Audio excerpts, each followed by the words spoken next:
माई science class में आज अपन पढ़ेंगे कक्षा 8 में कृषि प्रबंधन। कक्षा 6 में अपन ने पढ़ा था कि सजीवों को शारीरिक वृद्धि और विकास के लिए भोजन की आवश्यकता होती है। कक्षा 7 में अपन ने पढ़ा था कि शारीरिक स्वास्थ्य के लिए संतुलित भोजन आवश्यक है तथा हमें भोजन जंतुओं और पेड़ पौधों से प्राप्त होता है। बाजरा, मक्का, गेहूं, जौ सब फसलें उगाते हैं। लेकिन अपने घरों में अगर गेहूं के दाने गिर गए, वो उग गए, तो क्या वो फसल है गेहूं की? क्या अपने खेत में कोई आम का पेड़ उगा हुआ, तो क्या वो आम की फसल है? अपने खेत में कोई बेर का एक पेड़ उग गया, तो क्या वो बेर की फसल है? तो फसल की परिभाषा क्या है? एक ही किस्म के पौधे जब किसी क्षेत्र में बहुत ज्यादा संख्या में बोए जाते हैं तो उसे फसल कहते हैं। अपने खेतों में देखते हैं गेहूं की फसल बोई है तो खेत के अंदर गेहूं के बहुत सारे पौधे बोए जाते हैं। मक्का की फसल होती है तो खेत में मक्का के पौधे बहुत ज्यादा मात्रा में एक जगह बोए जाते हैं, तो इसे फसल कहते हैं। अपने बहुत सी फसलें होती हैं, गेहूं है, जौ, चना, चावल, मक्का, जितनी भी फसलें, क्या इनको एक साथ बोया जाता है? नहीं बोया जाता। अपन देखते हैं कुछ फसलें ऐसी होती हैं जो सर्दियों के मौसम में बोई जाती हैं, कुछ फसलें खरीफ होती हैं जो गर्मी के मौसम में बोई जाती हैं। तो अलग अलग ऋतुओं में, अलग अलग मौसम में अलग अलग फसलें बोई जाती हैं। ऋतुओं के आधार पर फसलों को 3 भागों में बांटा गया है। पहला है खरीफ की फसल। ये बरसात के समय में बोई जाती है, यानी जून जुलाई में इस फसल को बोते हैं और सितंबर अक्टूबर में इस फसल को काट लिया जाता है। इसे खरीफ की फसल कहते हैं, जैसे बाजरा, मक्का, मूंग, मोठ, चंवला आदि। दूसरी फसल आती है रबी की फसल। खरीफ की फसल की कटाई के बाद, यानी सितंबर अक्टूबर में इस फसल को बोया जाता है और फरवरी मार्च की में रबी की फसल को काट लिया जाता है, जैसे गेहूं, जौ, सरसों, चना आदि। अब मार्च और जून के बीच का जो समय है 3 महीने का, उस 3 महीने के समय में जो फसल बोई जाती है उसे जायद की फसल कहते हैं। जायद की फसल में खीरा, ककड़ी, तरबूज, खरबूज ये बोए जाते हैं। तो ऋतु के आधार पर फसलें 3 प्रकार की होती हैं: खरीफ की फसल, रबी की फसल और जायद की फसल। देखा साल भर में 3 फसलें होती हैं, खरीफ, रबी और जायद की फसल। तो औसतन एक फसल को प्राप्त करने में 3 से 4 महीने का समय लगता है। इस 3 से 4 महीने के समय में बहुत से कार्य करने पड़ते हैं।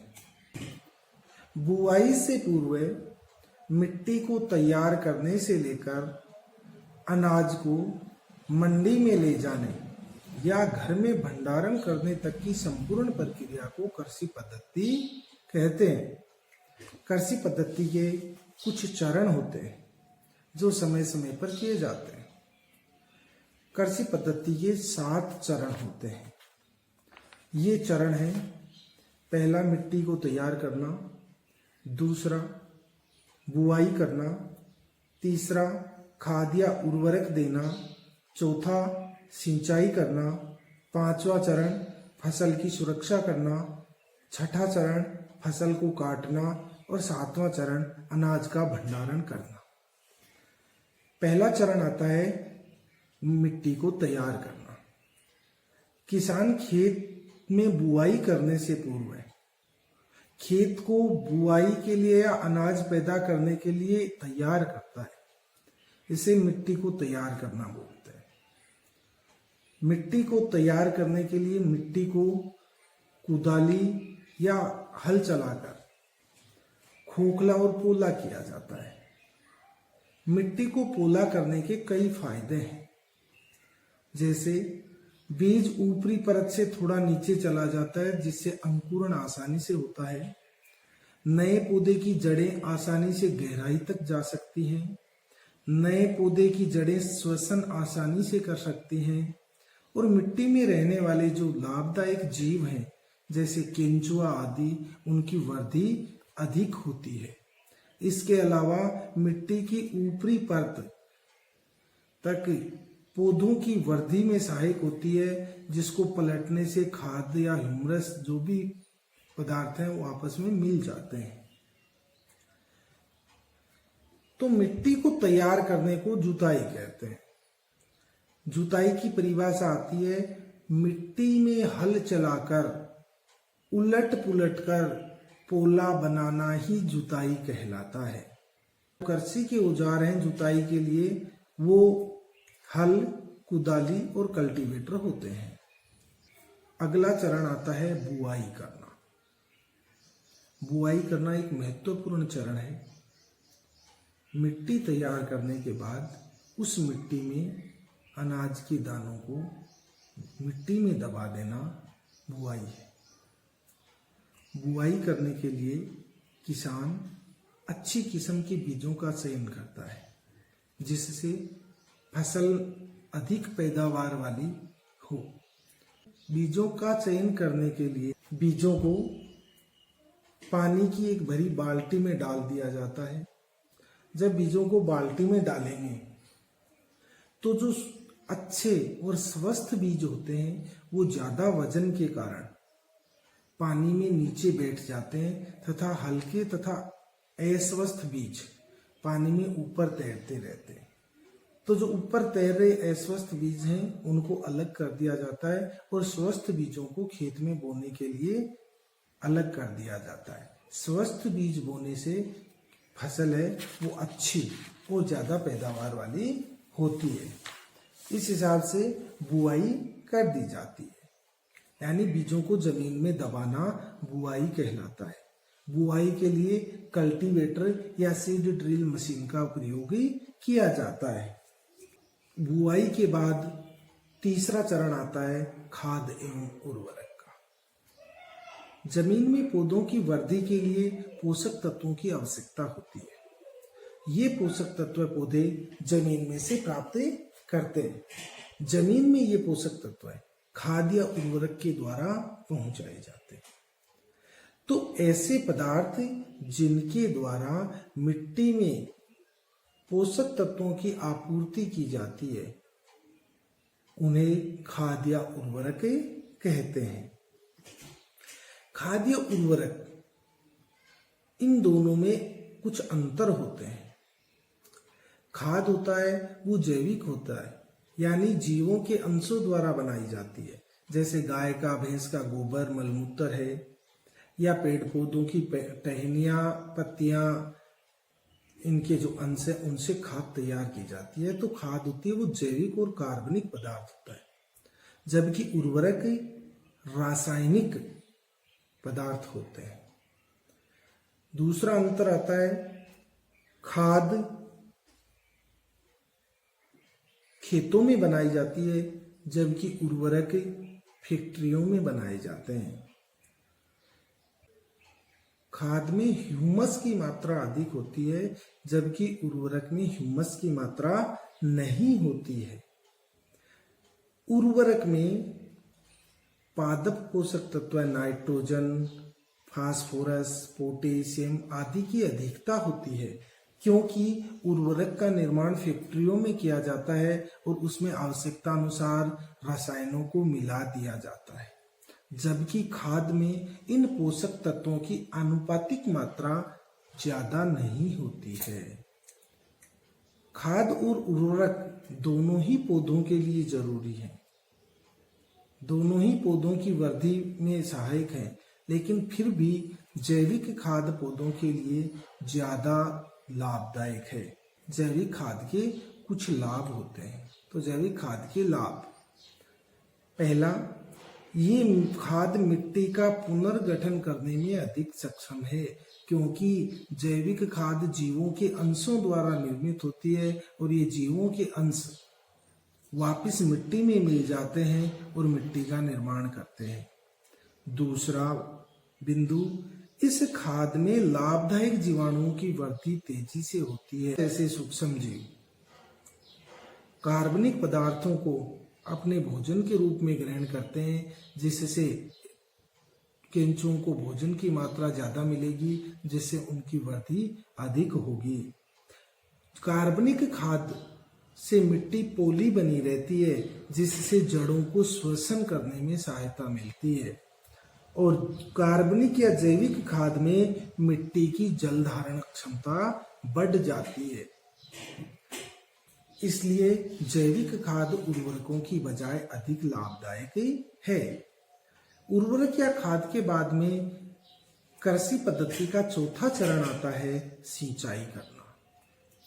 अपने आसपास या अपने खेतों में फसलें बोई जाती हैं। अपन देखते हैं कि यदि बरसात नहीं होती तो कृत्रिम रूप से उनको पानी दिया जाता है। कृत्रिम साधनों द्वारा समय समय पर फसल को जल की आवश्यकता की पूर्ति हेतु पानी देना सिंचाई कहलाता है। सिंचाई के कई लाभ होते हैं। पहला लाभ है बीज अंकुरण के लिए। जब फसल को बोया जाता है, कुछ बीज अगर अंकुरित नहीं होते हैं तो सिंचाई करने से वो बीज अंकुरित हो जाते हैं। सिंचाई का दूसरा लाभ है वाष्पोत्सर्जन क्रिया हेतु पत्तियों को पानी की आपूर्ति करना। पौधे प्रकाश संश्लेषण की क्रिया के दौरान वाष्पोत्सर्जन की क्रिया करते हैं, जिसमें जल को वाष्प के रूप में पत्तियों द्वारा बाहर वायुमंडल में छोड़ा जाता है। तो उस जल की आपूर्ति भी सिंचाई के द्वारा होती है। सिंचाई का तीसरा लाभ है जल के द्वारा विभिन्न पोषक तत्वों को विभिन्न भागों तक पहुंचाना। पेड़ पौधे में जितने भी पोषक तत्व होते हैं जो जड़ों द्वारा अवशोषित किए जाते हैं, उन्हें पौधे के विभिन्न भागों तक पहुंचाने का कार्य जल के द्वारा किया जाता है। इसके अलावा पौधे की वृद्धि और विकास में भी सिंचाई का महत्वपूर्ण योगदान होता है। सिंचाई के स्रोत। सिंचाई हेतु जल स्रोतों की आवश्यकता होती है। तो सिंचाई के लिए जो जल स्रोत है वो नल, कूप, हैंडपंप, तालाब, नहर, बांध आदि जल स्रोतों से सिंचाई की जाती है। सिंचाई के कुछ साधन होते हैं जिन्हें दो भागों में बांटा गया है। एक है पारंपरिक साधन और एक दूसरा है आधुनिक साधन। पारंपरिक साधन वे साधन हैं जो पुराने समय में काम में लिए जाते थे। तो परंपरागत साधन है, उनमें चड़स, रहेट, ढेकली आदि आते हैं। जबकि आधुनिक संसाधनों में नलकूप, जिससे डीजल पंप या विद्युत पंप के द्वारा पानी को सिंचाई के लिए काम में लिया जाता है। सिंचाई की आधुनिक दो विधियां महत्वपूर्ण हैं। पहली फवारा पद्धति या छिड़काव विधि।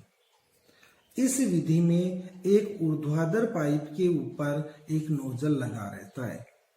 जब तेज दबाव के साथ नोजल में पानी भेजा जाता है तो नोजल पानी को बारिश की बूंदों की तरह छिड़कते हुए घूमता है। उस फसल को सिंचाई हो जाती है। दूसरा है ड्रिप तंत्र या बूंद बूंद सिंचाई विधि। इस विधि में बड़े पेड़ों की फसलों की सिंचाई की जाती है, जैसे आम, बेर, आंवला, किन्नू, संतरा, माल्टा आदि की फसल बोते समय बड़े पेड़ होते हैं जिनके बीच में ज्यादा दूरी होती है। तो एक लंबे पाइप को इन पेड़ों के सहारे डाल दिया जाता है और जहां पेड़ होता है वहां एक छोटा सा ड्रॉपर लगा दिया जाता है। जब पानी पाइपलाइन में प्रवाहित किया जाता है तो उस ड्रॉपर के द्वारा बूंद बूंद करके पानी पौधे की जड़ों में गिरता रहता है। बूंद बूंद सिंचाई में पौधे के बाहरी भाग जहां कोई भी फसल नहीं है वहां पानी नहीं गिरता, जिसके कारण पानी की बर्बादी नहीं होती। सिंचाई के बाद 5वां चरण आता है फसलों की सुरक्षा करना। किसान को बुआई से लेकर अनाज निकालने तक बहुत सी समस्याओं का सामना करना पड़ता है, जिसमें प्रमुख हैं खरपतवार व खरपतवार। तो फसलों के साथ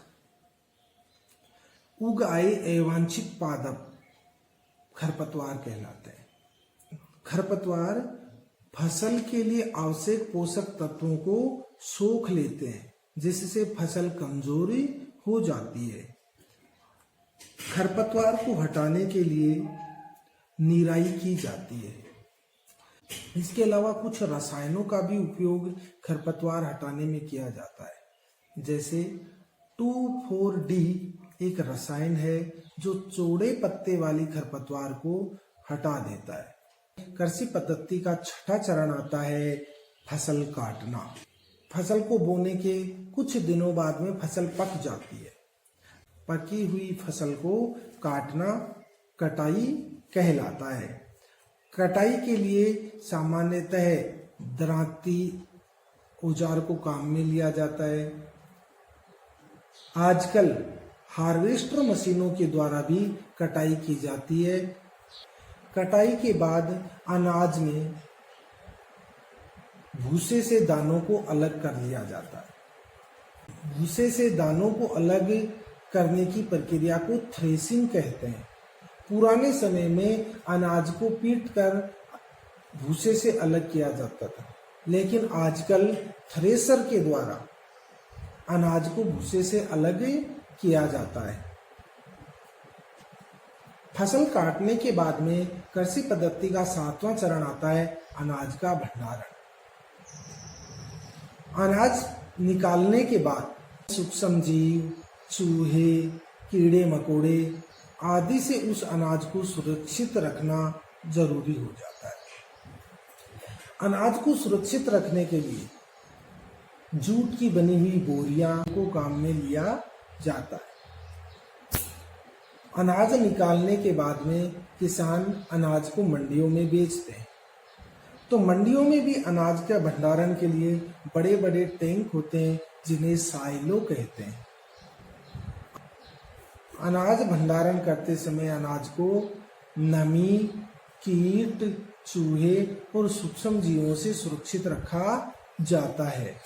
जंतुओं से भोजन। जिस प्रकार पादपों से विभिन्न प्रकार के खाद्य प्राप्त होते हैं, उसी प्रकार जंतुओं से भी विभिन्न खाद्य पदार्थ प्राप्त होते हैं, जैसे प्रोटीन, दूध, अंडा, मांस, मछली आदि। समुद्र तटीय इलाकों में रहने वाले लोग मछली को अपने भोजन के रूप में काम में लेते हैं। कृषि के साथ साथ पशुओं का पालन भी बहुत बड़े पैमाने पर किया जाता है। बहुत बड़े पैमाने पर जब पशुओं का पालन किया जाता है तो इसे पशुपालन कहते हैं। इस प्रकार आज अपना पहला अध्याय फसल उत्पादन और प्रबंध पूर्ण हुआ। धन्यवाद।